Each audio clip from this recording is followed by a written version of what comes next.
Wijaya Platinum Klinik Bandung berdiri sudah 12 tahun lamanya. Wijaya Platinum Klinik Bandung memiliki cabang di Karapitan, Surya Sumantri, Antapani, dan Kopo.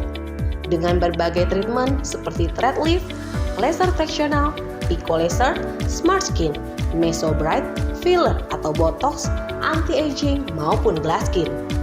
Wijaya Platinum Klinik Bandung senantiasa memberikan layanan yang terbaik, lokasi yang bersih maupun dokter yang profesional di bidangnya. Wijaya Platinum Klinik Bandung senantiasa memberikan treatment terbaru seperti pico laser maupun thread reveal dan hydra collagen stimulator. Hydra collagen stimulator adalah treatment yang sedang tren dari USA yang berfungsi sebagai glowing skin, meminimalkan pori-pori, memperbaiki bekas scar jerawat, ataupun membuat wajah glowing. Segera datang dan daftarkan diri Anda untuk perawatan di Wijaya Platinum Klinik Bandung.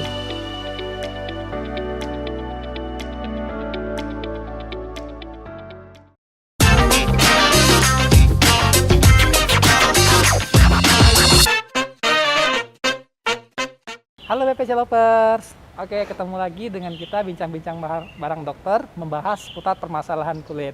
Nah di sebelah saya ini sudah ada narasumber salah satu dokter praktisi di BPC. Dengan dokter siapa kalau boleh tahu? Dokter Melvina. Oke, dengan dokter Melvina ya dok Ya.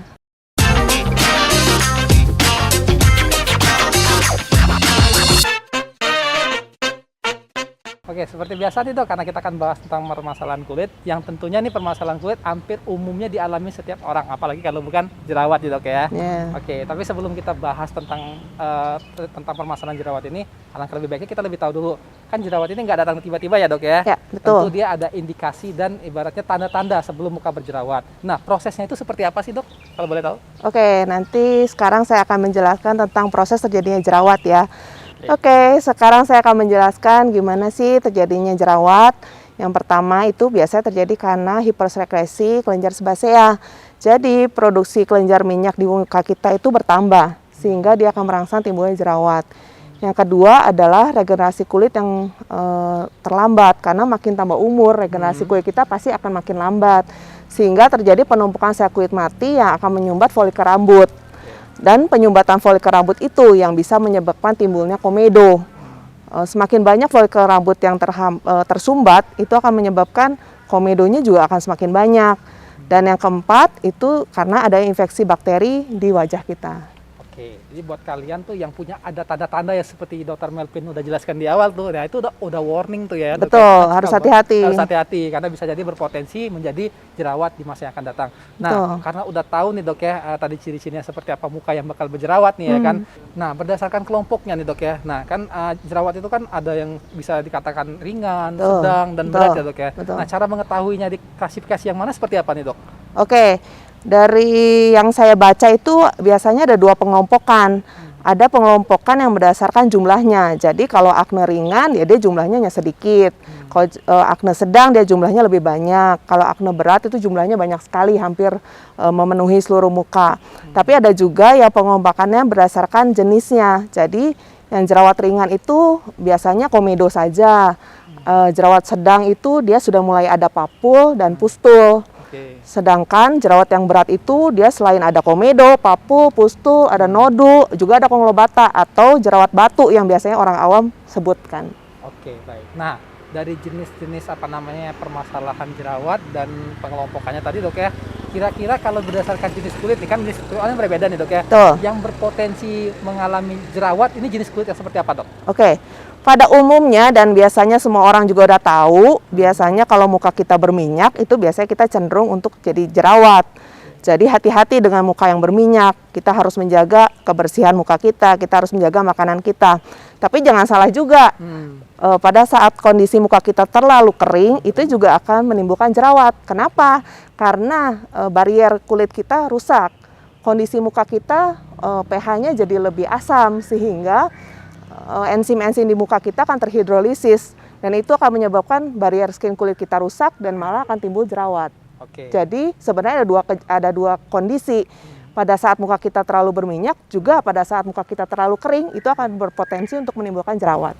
Oke, jadi yang selama ini mungkin masih berasumsi muka yang berminyak itu lebih mudah berjerawat, ternyata kering juga bisa jadi mudah Ya, berjerawat. yang Dok, sangat kering ya Yang sangat biasanya, kering ya. betul. Biasanya tuh di mana barrier skin udah rusak dan bakteri itu atau udah mudah nempel ya dok ya. Bukan, bakteri yang tadinya menjadi flora normal di muka kita, dia menjadi bakteri yang jahat dan dia Oke. menginfeksi muka kita Oke, gitu. jadi buat yang muka kering jangan berpikir kalian aman-aman saja nih. Betul, ya, betul, betul. Oke, kalau sudah ada ciri-ciri seperti tadi, nah kalian udah mulai harus waspada ya dok ya Betul. tentunya.